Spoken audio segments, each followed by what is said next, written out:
everybody, welcome back to another video. I hope you guys are having a wonderful day. Today we're going to be talking about how to breed mice. Alright, so first off, you want to get the right enclosure. These enclosures are very good. They're basically like a vision enclosure except for mice. So what you have is you just have this. You have where you put the food in on the top, and you have a water bottle area on the top right here. So the mice can easily eat through these wires.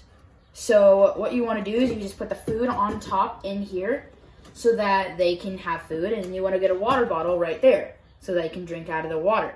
So here we are with the mouse enclosure.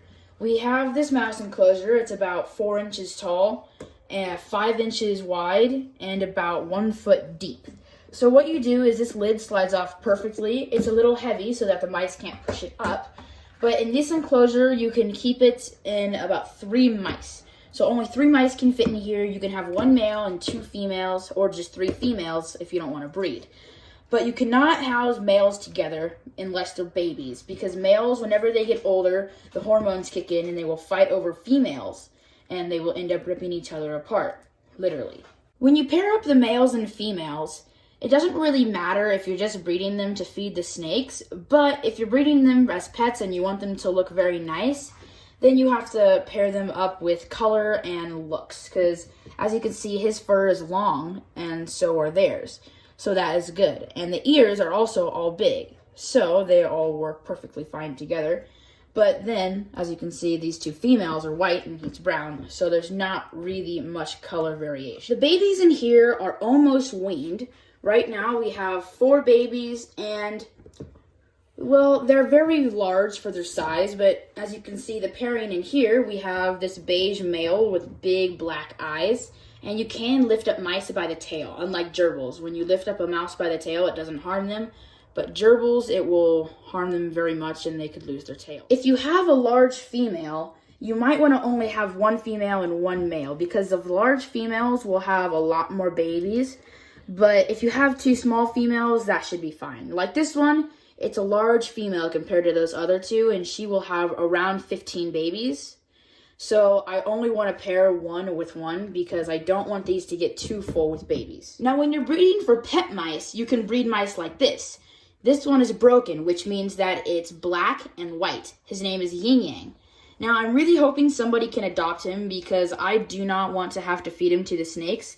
But I don't have any more room for any extra mice, so I really hope somebody can adopt him. Whenever a mouse is born, they have about 3 weeks until they're weaned.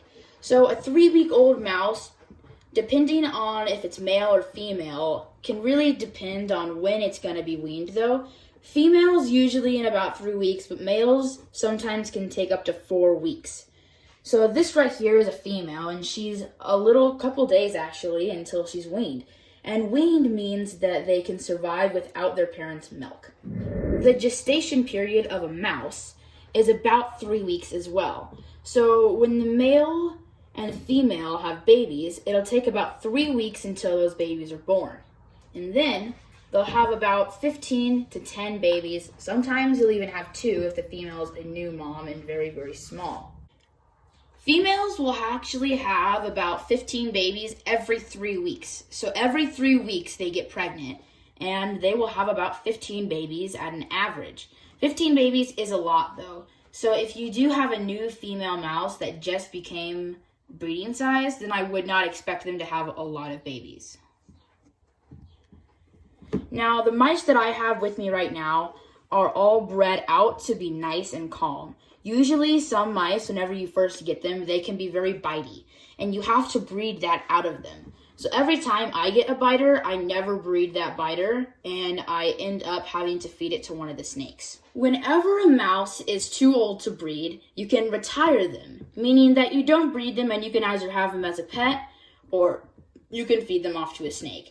Now, all of my mice have not been retired yet because they're doing good, but I don't like feeding them to the snakes whenever they're older and retired. I like to keep them until they pass away because it just doesn't feel right to make them work all their lives and then just get eaten.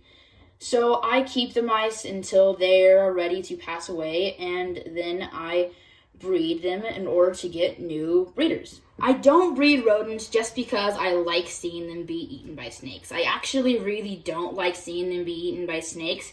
I only breed them because I need to, and I really do have a respect for these animals. They're very intelligent, smart creatures, and they can make great pets. But I prefer feeding frozen thawed because I just don't like feeding live. It's just not fun. I only have one snake that actually eats live rodents, but I do also breed these because they do make great pets, and other people can also buy them from me in order to get their snake to have live rodents, because some snakes will only eat live rodents because it's a natural instinct.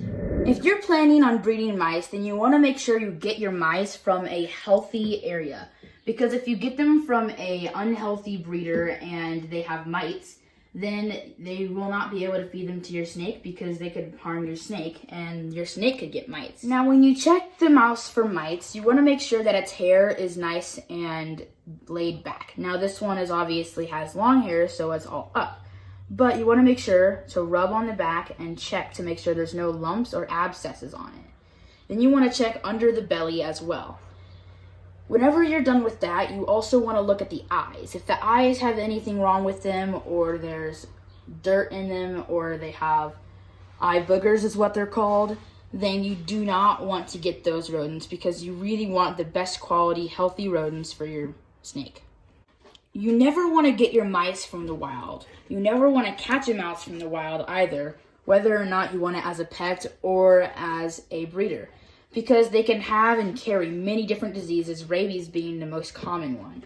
Now, I understand if you freeze a mouse and then give it to them after you killed it or cold it, then it can lose diseases, but there's still many different things like mites that can survive through freezing cold temperatures. So no matter what, you want to get them from a clean area and reliable source whenever you want to breed them for your snakes or as a pet. Now, when you get a mouse, you always want to have the enclosure set up first. The kind of bedding that I like to use is just the normal animal bedding, and the food, you can just get rodent pellets, or dog food sometimes works, but rodent pellets is the best thing to go. You don't have to put all of your rodents, even as a pet, inside these small enclosure tubs. You can put them in very large enclosures. You can put them in hamster enclosures. It doesn't really matter. They won't care what kind of size it is. And you might get better stimulation in the brain if you put them in a bigger enclosure. But me, as a breeder, I don't have the space for all of the mice to have them in huge enclosures, so these tubs work perfectly. Alright, I hope you guys enjoyed this video, and I hope this was very helpful for you guys. Again, please comment down below and tell me what kind of content I should be making, because I really do need some help on starting these videos. Thank you so much for watching. Please subscribe, and I'll see you on the next one.